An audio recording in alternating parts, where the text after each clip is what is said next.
Chapter 12. Death of a man in a mine. But behold, the righteous, the saints of the Holy One of Israel, they who have believed in the Holy One of Israel, they who have endured the crosses of the world, and despised the shame of it, they shall inherit the kingdom of God, which was prepared for them from the foundation of the world, and their joy shall be full forever. 2 Nephi 9:18. John Coyle was a simple man.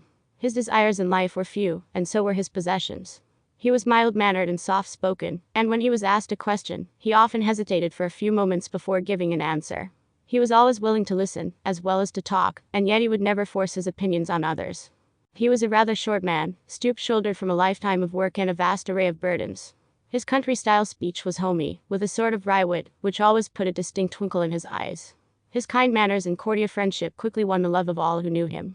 John was usually dressed in a faded work shirt and dungarees supported by wide suspenders. He was born and reared from that common folk stock which made him an ideal friend and a good neighbor. When John reached his 80th birthday, a special tribute was prepared for him by some of the mine stockholders. A small pamphlet was printed for the occasion, which is reprinted here. We salute you, John Hiram Coyle, on the occasion of your 80th birthday. Monday, August 14, 1944. John Hiram Coyle. John H. Coyle was born on August 14, 1864, in Spanish Fork, Utah. His father died when he was but 9 years of age. He was reared in all the hardships of early pioneer life. One of the hard trials which he was called on to face was a move to the Muddy River in the Mopa Valley, some 400 miles to the southwest, over a most difficult road. Here he nearly lost his life from the bite of a rattlesnake. He again had a narrow escape when his father lost his life in a rock slide. He filled a most remarkable mission in the southern states under Presidents W.M. Spry, who later became governor of the state of Utah, and J. Golden Kimball. The latter became his lifelong friend. We had some wonderful dreams in which he was shown a gold mine whose treasures were to relieve an entire community in time of great distress. This seemed so stupendous to him that he went to his state president for counsel, who told him it was of God. Yet, not satisfied, he counseled with Apostle George Teasdale, with whom he was personally acquainted. The apostle sanctioned what his state president had said and said, "God bless you, go ahead." During the succeeding many years he devoted himself untiringly to this work which was outlined to him. During all this time he accomplished many wonderful things, among which are a tunnel in drifts in solid rock totaling 5,000 feet. Shafts and inclines also in rock amounting to 2,500 feet. A dugway up the mountain likewise carved out of rock which is 3 miles long, and graded, so that an automobile can go up and down. All of this work was done the hard way, by hand. During the depths of the Depression, in 1932, he built a concrete flotation mill which is fully equipped, and its present value would be over $100,000. After having talked for many years about storing food for famine, in 1932 he surveyed, leveled, graded and terraced a place on the hillside for the building of large grain bins, which are to hold 1,000,000 bushels of grain. More than 500 acres of land, not counting the mining claims, have been purchased, costing $30,000. All of these items are paid for in full. They include 2 streams of water which are invaluable. He has been assisted by 5,000 stockholders who have stood solidly behind him. After his splendid mission in early life, he was made superintendent of the Sunday school in Leland Ward. During this time he served as counselor to the bishop. Later on he was ordained bishop of that same ward. He was loved and honored by all the members. At the meeting when he was released from his calling as bishop, the ward members voted 100% to retain him. Again in Idaho he was chosen as counselor to the bishop. Later in life he was made class leader of the high priests in his ward, and the head block teacher. This was the ward where his state president lived. All through his life he has been a devoted Latter-day Saint, acquainting himself with the scriptures, and thus becoming very qualified to expound them. He has a perfect tithe-paying record.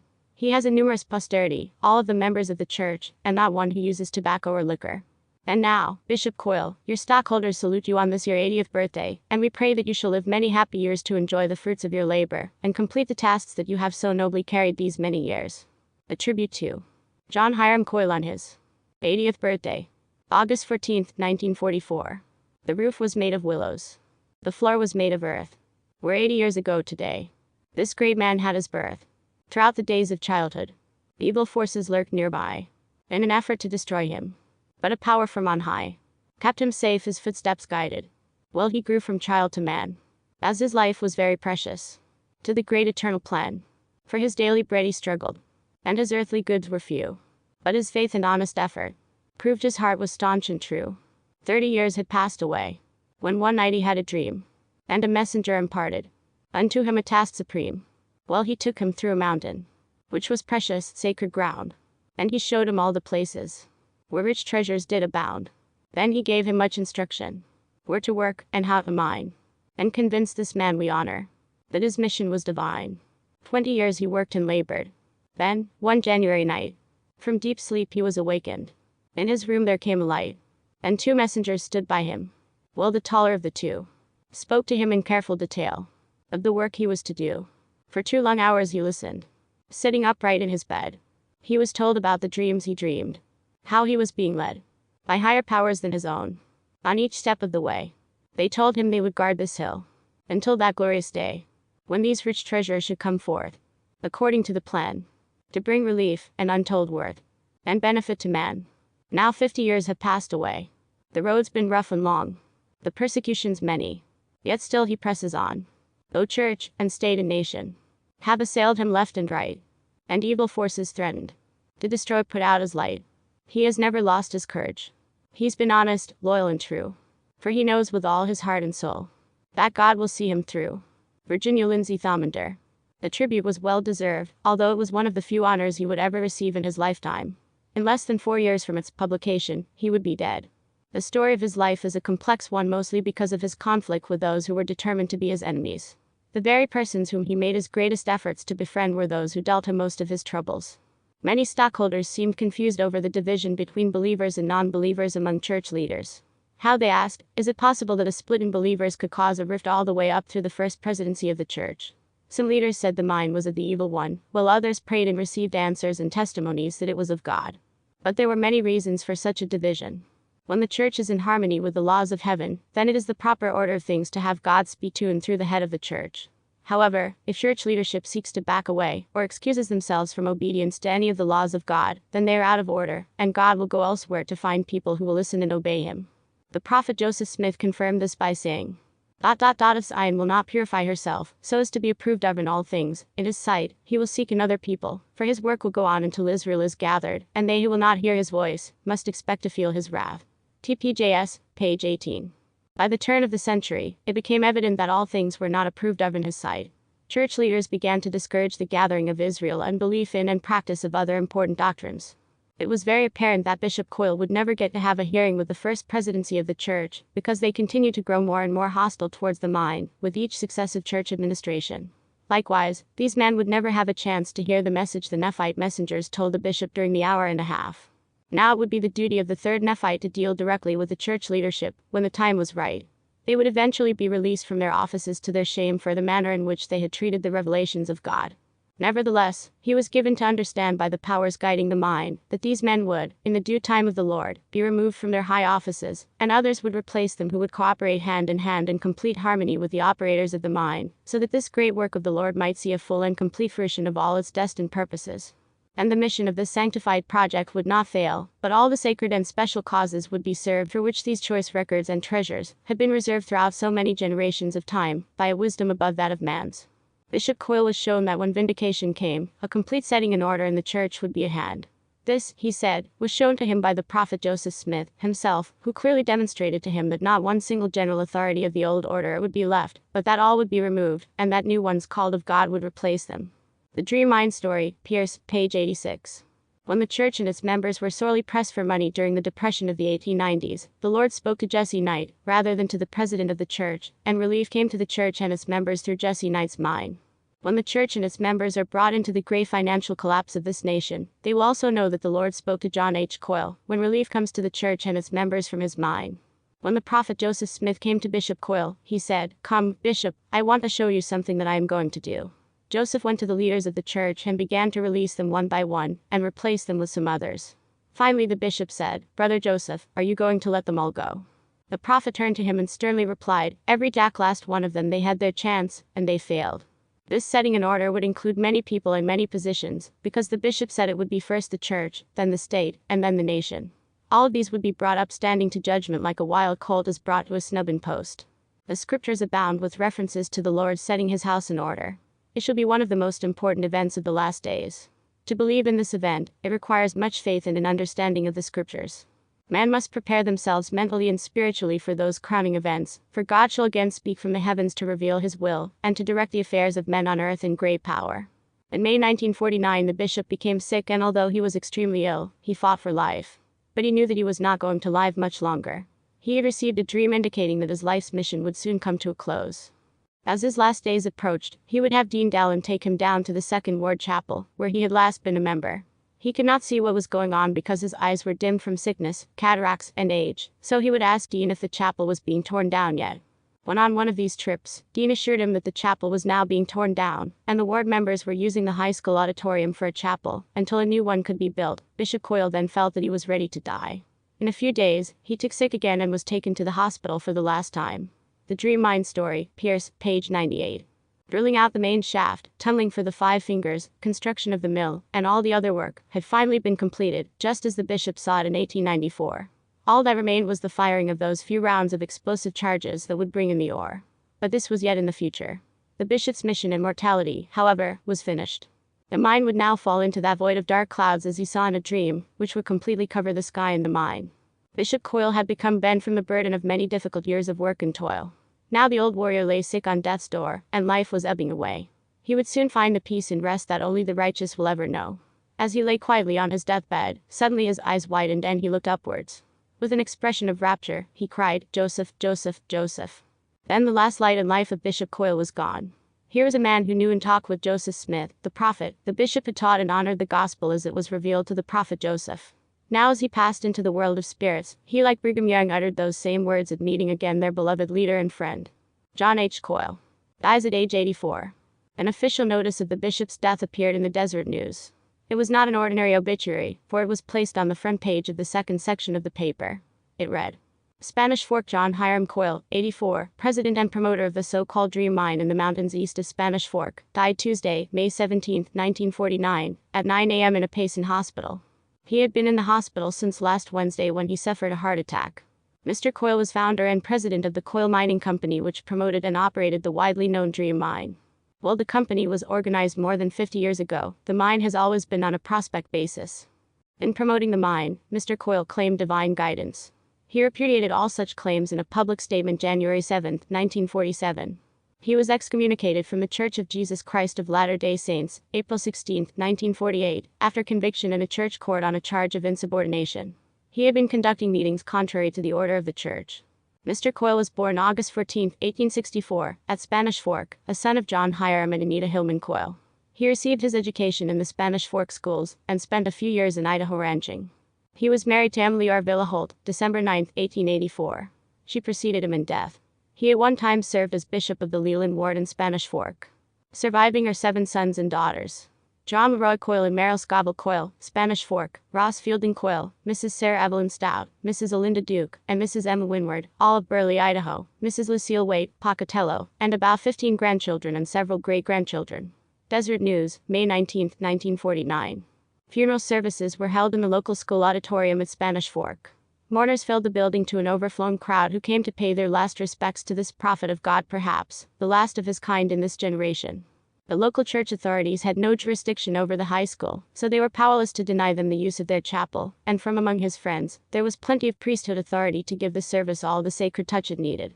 The Dream Mine Story, Pierce, page 99. It is true that the priesthood was always well represented both in his life and at his death.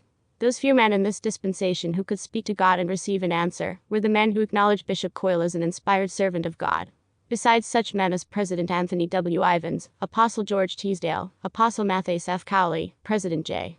Bolden Kimball, and other stake and word authorities in the church, there were men such as Joseph Musser, who told the author that the Lord has shown Bishop Coyle his work, and he has shown me mine.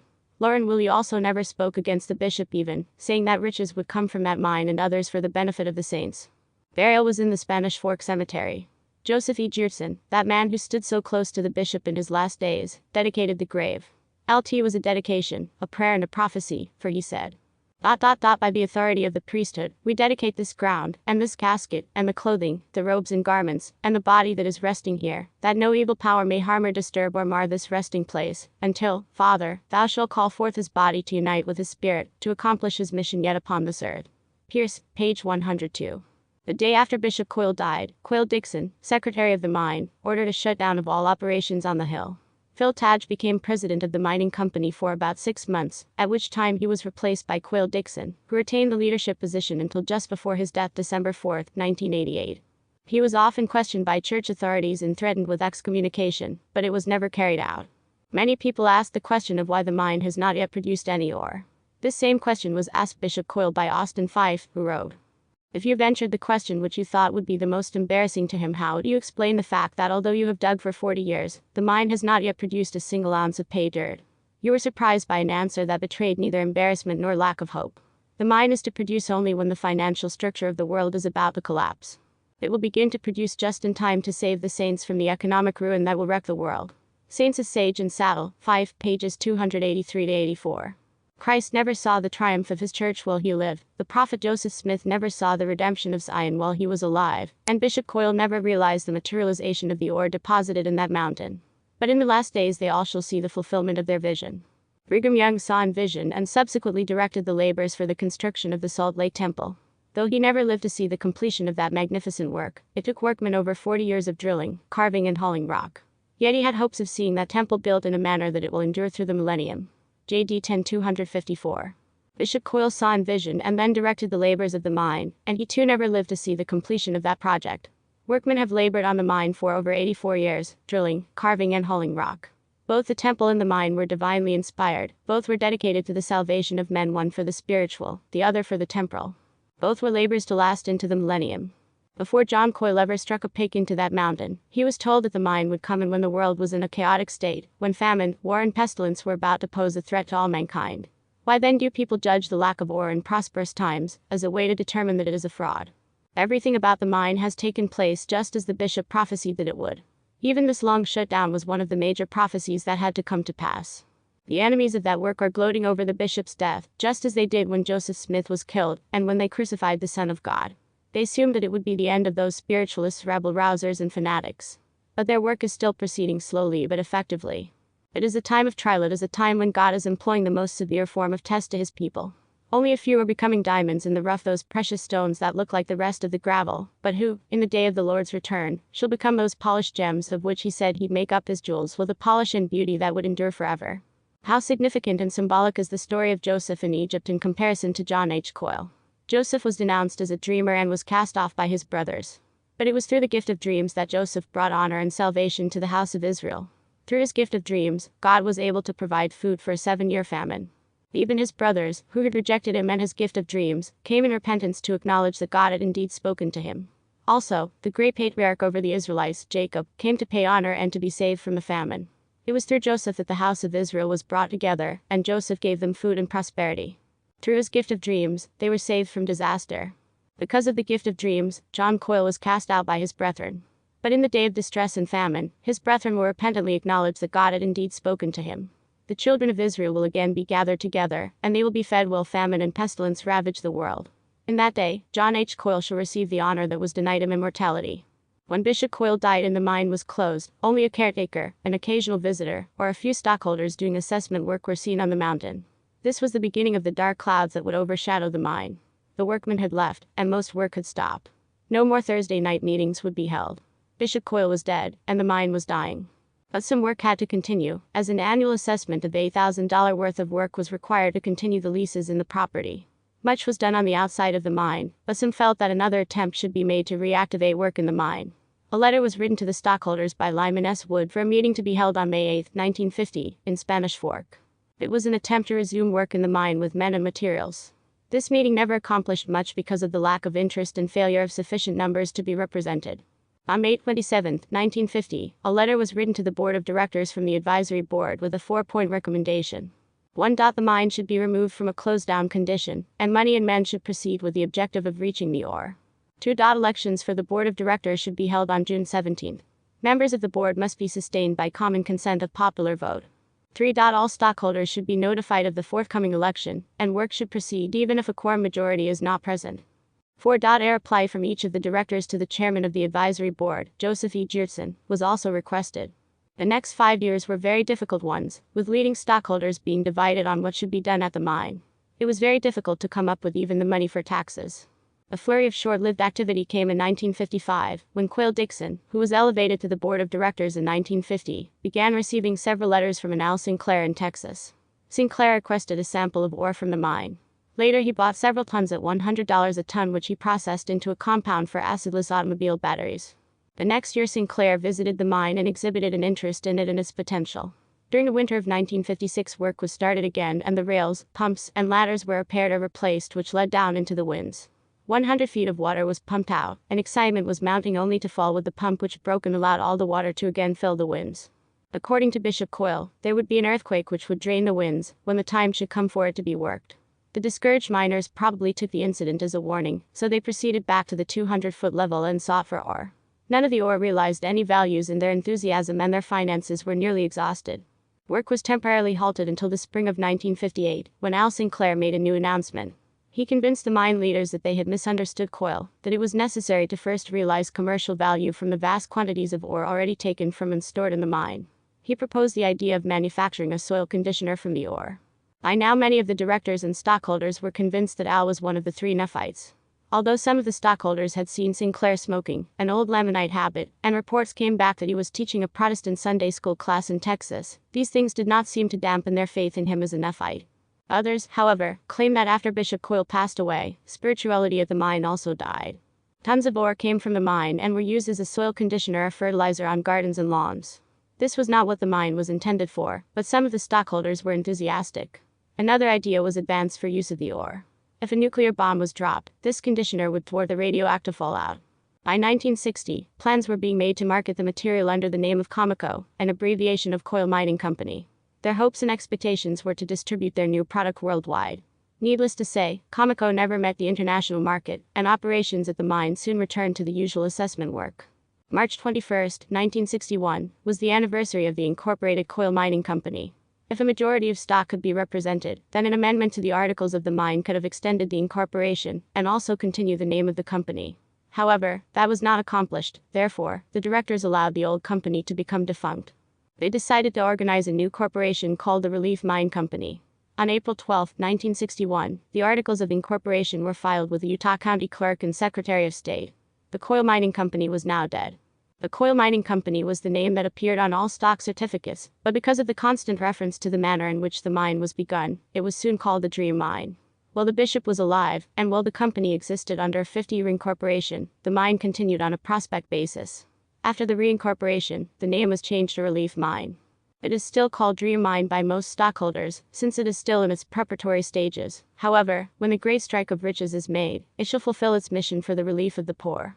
Then the title of Relief Mine will become significantly appropriate. Capital stock in the new company was increased to 1 million shares, as compared to the 700,000 shares in the Coyle Mining Company. It was to become a perpetual existence form of corporation rather than a 50-year corporation.